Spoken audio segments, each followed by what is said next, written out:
আসসালামু আলাইকুম viewers, welcome back to my channel. সবাই কেমন আছেন? আশা করছি ভালো আছেন। আরও একটি নতুন রেসিপি নিয়ে চলে এসেছি। আজকে আমি আপনাদের সাথে শেয়ার করব আলু পুরির রেসিপি, একটু নতুন ডিজাইনের। আশা করছি আপনাদের ভালো লাগবে। তো চলুন দেখে নেওয়া যাক। আলু পুরি তৈরি করার জন্য এখানে আমি একটা বড় সাইজের আলু এরকম ছোট করে কেটে সিদ্ধ করে নিয়েছি। আর এইভাবে সিদ্ধ করে নিলে কিন্তু খুব সহজেই সিদ্ধ হয়ে যায়। এখানে আমি একটা মিক্সিং বোল নিয়ে নিলাম, আর এর মধ্যে নিয়ে নিচ্ছি 1 কাপ পরিমাণের ময়দা, চাইলে আটা দিয়েও করতে পারবেন। নিয়ে নিচ্ছি স্বাদ মতো লবণ। এখন নিয়ে নিচ্ছি হাফ চা চামচ পরিমাণের কালো জিরা। কালো জিরাটা হাতের কাছে না থাকলে না দিলেও হবে, কিন্তু দিলে খুব সুন্দর একটা ফ্লেভার আসে। দিয়ে দিচ্ছি 1 টেবিল চামচ পরিমাণের সয়াবিন তেল। এখন আমি এই সব কিছু হাত দিয়ে ভালোভাবে একটু মাখিয়ে নেব।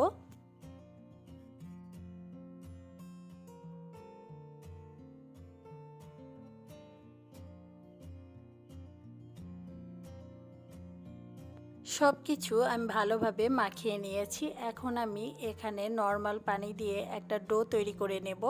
আর অবশ্যই নর্মাল পানিটা দেবেন, এতে কিন্তু অনেক বেশি ক্রিস্পি হয়। অল্প অল্প করে পানি দিয়ে আমি একটা সফট ডো তৈরি করে নিয়েছি। এখন আমি এটাকে রেস্টে রেখে দিচ্ছি 10 মিনিটের জন্য। আর রেস্টে রাখলে কিন্তু নাস্তাটা অনেক ভালো হবে। তো অন্যদিকে আমি চুলায় একটা প্যান বসিয়ে দিলাম, আর এখন আমি এর মধ্যে দিয়ে দিচ্ছি 1 টেবিল চামচ পরিমাণের রান্নার তেল। এখন দিয়ে দিচ্ছি আস্ত জিরা। অবশ্যই জিরাটা দেওয়ার চেষ্টা করবেন, এতে কিন্তু খুব সুন্দর একটা স্মেল আসবে। জিরাটা একটু ফোড়ন দেওয়ার পরে এখন আমি এর মধ্যে নিয়ে নিচ্ছি পেঁয়াজ কুচি। এখানে বড় সাইজের 2টা পেঁয়াজ আমি কুচি করে নিয়েছি কিউব করে। দিয়ে দিচ্ছি একটা রসুন কুচি। তো এখন আমি এগুলো একটু ভেজে নেব। তো একটু ভেজে নেওয়ার পরে আমি এর মধ্যে নিয়ে নিচ্ছি গুঁড়া মশলাগুলো। এখানে গুঁড়ো মশলা নিচ্ছি ধনিয়া, জিরা, হলুদ, মরিচ 1/4 চা চামচ করে। তো এই সব কিছুর সাথে আমি নিয়ে নিচ্ছি গরম মশলা হাফ চা চামচ পরিমাণের। তো গরম মশলাটা একটু বেশি দিতে হবে, তাহলে কিন্তু এই পুরিগুলোর টেস্টটা অনেকটা বেড়ে যাবে। তো দিয়ে দিচ্ছি স্বাদ মতো লবণ। এখন আমি এই সব কিছু একটু নেড়ে চেড়ে ভেজে নেব।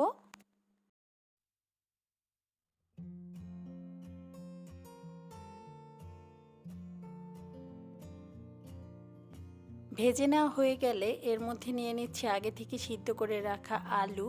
আর আলুটা দেওয়ার পরে আমি একটু ভেঙে দিচ্ছি। তো পুরোটা ম্যাশ করার দরকার নেই, একটু আস্ত থাকলে কিন্তু খেতে ভালো লাগবে পুরিগুলো। তো আমি একটু এইভাবে ভেঙে নিচ্ছি, আর কিছুটা আস্ত থেকে যাচ্ছে। তো নেড়ে চেড়ে আমি 3-4 মিনিটের মতো এই আলু পুরটাকে রেডি করে নিচ্ছি। আর এর মধ্যে নিয়ে নিলাম 3-4টা কাঁচামরিচ কুচি। ঝালটা আপনাদের টেস্ট অনুযায়ী দিয়ে নেবেন। 3-4 মিনিট পরে আলুর পুরটা পুরোপুরি রেডি হয়ে গেছে। এখন আমি চুলা থেকে নামিয়ে নিচ্ছি। 10 মিনিট পরে আমি যেই পুরিগুলো বানাবো ওই ডোটাকে একটু মথে নিচ্ছি, আর এর থেকে লিচি কেটে নিচ্ছি। একটা ছুরির সাহায্যে লিচিগুলো কেটে নিলে কিন্তু সবগুলোর সাইজ সমান থাকবে। তো এজন্য আমি একটা ছুরির সাহায্যে কেটে নিচ্ছি। সবগুলো লিচিয়েই আমি এক সাইজ করে কেটে নিয়েছি। এখন আমি এই সবগুলো একটা সাইডে রেখে দিচ্ছি। আর একটা দিয়ে আমি পুরি বানিয়ে দেখিয়ে দিচ্ছি। তো এগুলো বেলার সময় কিন্তু কোনো শুকনো ময়দা ব্যবহার করার দরকার নেই, এমনিতেই বেলা যাবে। এরকম করে আমি ছোট সাইজের 2টা রুটির মতো বেলে নেব। একটা বেলা হয়ে গেছে, আরও একটা এই একইভাবে বেলে নিচ্ছি।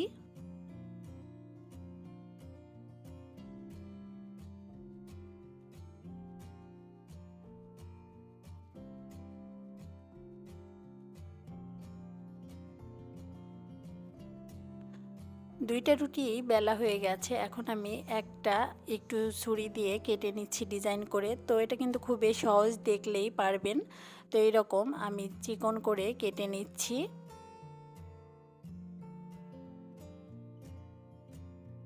কাটা হয়ে গেছে, এখন এটাকে একটা সাইডে রেখে দিচ্ছি। আর অন্য যে একটা রুটি বানিয়ে নিয়েছি ওই রুটিটার মধ্যে আমি পুর দিয়ে নিচ্ছি। তো এভাবে একটা চামিচের সাহায্যে পুর দিয়ে সব সাইডে একটু ছড়িয়ে দিচ্ছি।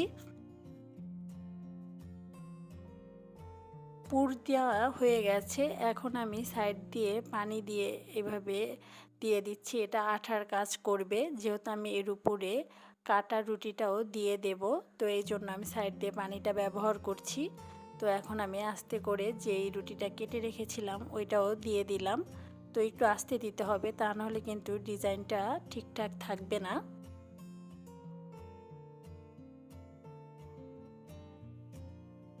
এখন চেপে চেপে সব সাইড দিয়ে একটু আটকিয়ে দিচ্ছি, তো তাহলে কিন্তু এই মুখটা খুলে যাবে না।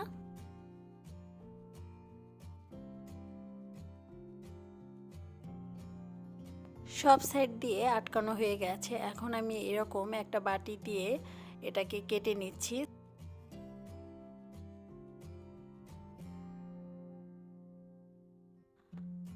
আমি কেটে নিয়েছি, এখন এই এক্সট্রা এগুলো আমি একটু সরিয়ে নিচ্ছি। তো দেখতেই পাচ্ছেন কত অল্প সময়েই এই আলু পুরিটা বানিয়ে নেওয়া যায়, আর দেখতেও কিন্তু অনেক সুন্দর লাগে।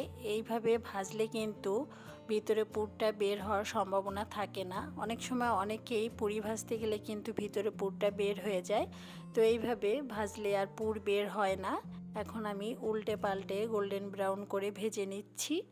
আর এই পুরিগুলো কিন্তু অনেক বেশি ক্রিস্পি হয়, একেবারেই দোকানের স্বাদ পাবেন। অবশ্যই বাসায় ট্রাই করতে পারেন, খেতেও ভালো লাগে আর দেখতেও অনেক সুন্দর লাগে।